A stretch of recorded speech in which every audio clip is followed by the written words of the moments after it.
بسم اللہ الرحمن الرحیم۔ محترم عزیز دوستو، السلام علیکم۔ اللہ تعالیٰ نے رزق کے 16 دروازے مقرر کیے ہیں اور ان کی چابیاں بھی بنائی ہیں۔ جس نے یہ چابیاں حاصل کر لی وہ کبھی تنگ دست نہیں رہے گا۔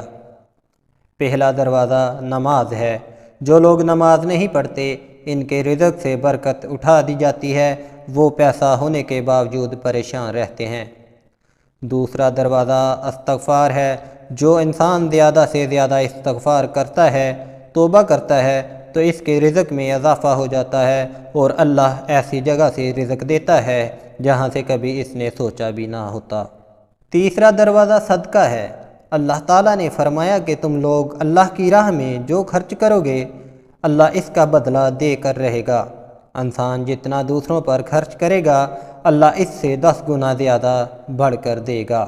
چوتھا دروازہ تقویٰ ہے۔ تقویٰ اختیار کرنا ہے۔ جو لوگ گناہوں سے دور رہتے ہیں اللہ ان کے لیے آسمان سے رزق کے دروازے کھول دیتا ہے۔ پانچواں دروازہ نفلی عبادت ہے۔ جو لوگ زیادہ سے زیادہ نفلی عبادت کرتے ہیں اللہ ان پر تنگ دستی کے راستے بند کر دیتا ہے۔ اللہ کہتا ہے اگر تو عبادت میں کثرت نہیں کرے گا تو میں تمہیں دنیا کے کاموں میں الجھ کر رکھ دوں گا۔ لوگ سنتوں اور فرض نماز پر توجہ دیتے ہیں لیکن نفل چھوڑ دیتے ہیں، جس سے رزق میں تنگی ہو جاتی ہے۔ چھٹا دروازہ حج اور عمرہ کی کثرت کرنا ہے۔ حدیث میں آتا ہے کہ حج اور عمرہ گناہوں اور تنگ دستی کو اس طرح دور کر دیتے ہیں جس طرح آگ کی بٹی سونا چاندی کے میل کو دور کر دیتی ہے۔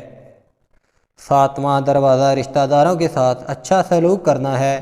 ایسے رشتہ داروں سے بھی ملتے رہنا جو آپ سے قطع تعلق ہو۔ آٹھواں دروازہ کمزوروں کے ساتھ صلہ رحمی کرنا، غریبوں کے غم بانٹنا، مشکل وقت میں کام آنا اللہ تعالیٰ کو بہت پسند ہے۔ نوواں دروازہ اللہ پر توکل ہے۔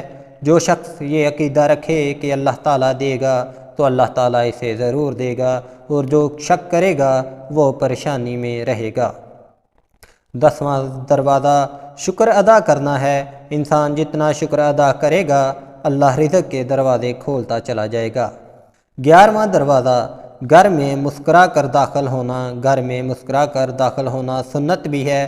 حدیث میں آتا ہے کہ نبی پاک صلی اللہ علیہ وآلہ وسلم نے فرمایا کہ اللہ فرماتا ہے کہ رزق بڑھا دوں گا جو شخص گھر میں داخل ہو کر مسکرا کر سلام کرے۔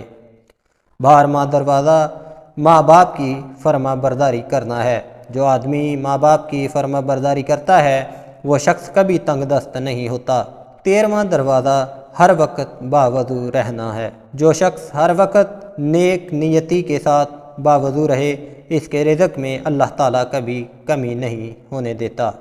14واں دروازہ چاست کی نماز پڑھنا ہے۔ چاست کی نماز پڑھنے سے رزق میں برکت ہوتی ہے۔ حدیث میں آتا ہے کہ چاست کی نماز رزق کو کھینچتی ہے اور تنگ دستی کو دور بھگا دیتی ہے۔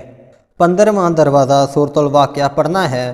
سورہ واقعہ پڑھنے سے رزق بڑھتا ہے۔ 16واں دروازہ اللہ تعالیٰ سے دعا مانگنا ہے۔ جو شخص صدقے دل سے اللہ تعالیٰ سے مانگتا ہے اللہ تعالیٰ اس کو اتنا ہی عطا کرتا ہے۔ دوستو، میں امید کرتا ہوں کہ یہ ویڈیو آپ دوستوں کو ضرور پسند آئی ہوگی۔ ویڈیو پسند آئے تو لائک کر دیں اور شیئر کر دیں اور اس چینل کو سبسکرائب کر دیں۔ ملتے ہیں کسی اور ویڈیو میں۔ اللہ حافظ۔